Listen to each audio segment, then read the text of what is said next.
Mission to the Americas began working in Honduras in the early 1950s, with a concentration on evangelism, discipleship, and church planting. In those early years, the North American missionaries did most of the work themselves. In 1967, George Patterson introduced leadership training and church planting by extension. The missionaries' efforts could be multiplied by using the principles of 2 Timothy 2:2. And the things you have heard me say in the presence of many witnesses, entrust to reliable men who will also be qualified to teach others. The North American missionary could now train several men who in turn would each train several more, who in turn would each train several more. Within a few short years, bivocational men were planting dozens of churches all over the north coast of Honduras and in the Iguan Valley. Today, Honduran missionary Humberto del Arca heads up the Honduran Extension Bible Institute and the North Coast Association of more than 200 conservative Baptist churches. Patrick O'Connor was appointed by Mission to the Americas and began serving as a church planter in 1994. Wanting to learn under national leadership, he interned under Humberto. 3 years later, Patrick moved to western Honduras to establish a similar extension program in that area of the country. Patrick, however, did not go alone. The Lord led him to a Honduran partner. Victor Almendarez began working with him to put the extension principles to work among his own people. Today, Victor oversees a new association of churches in the West.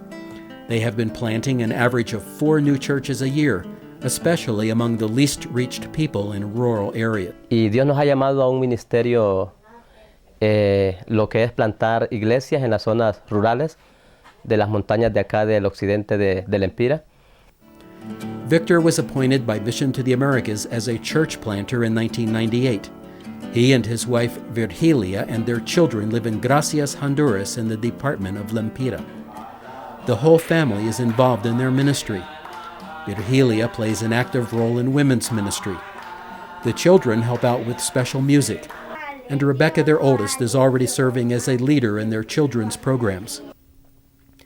Victor's duties involve planting chains of new churches in his area. He is overseeing the extension program and is developing the Association of Churches. Victor teaches Bible and theology, church multiplication principles, and mentors the new pastors.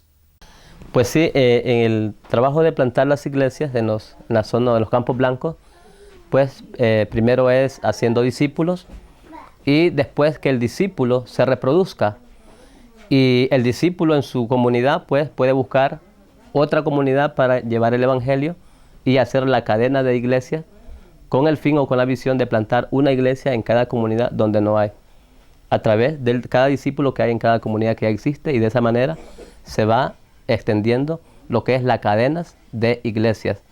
When construction projects are needed to help the Hondurans build their church buildings, Victor works with the mission's partnering programs as host and guide for the groups.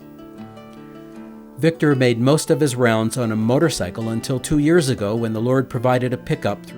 The pickup was later traded in for a 4-wheel drive extended cab truck to better negotiate the country roads and the many rivers that often block the way.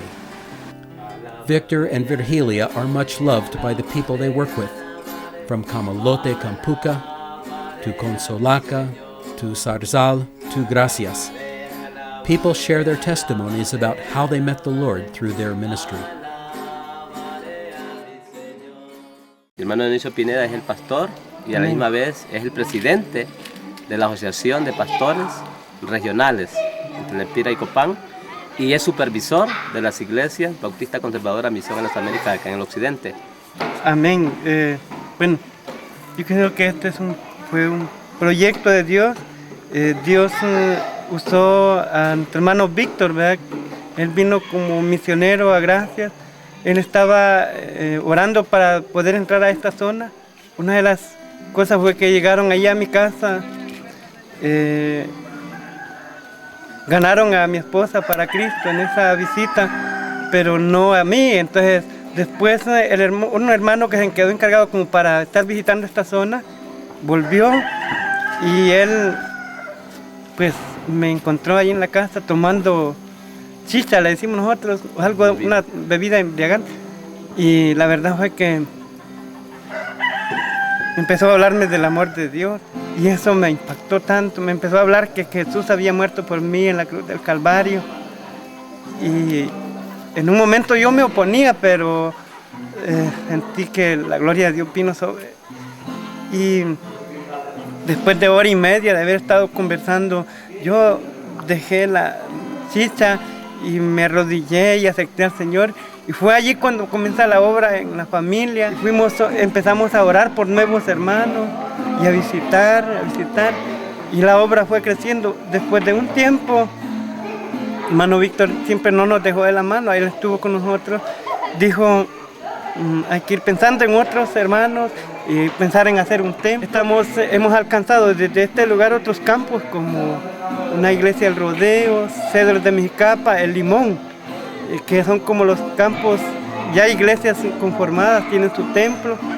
Ahorita para este nuevo año tenemos la visión de entrar a otras aldeas que no hay iglesias evangélicas. Así que hasta este día, pues, aquí estamos, gracias a Dios. Y el apoyo que también el hermano nos ha dado para podernos irnos preparando, para poder ser líderes y cómo guiar a otros. Thanks to faithful men and women who endure persecution and hardship, the church in Honduras continues to grow.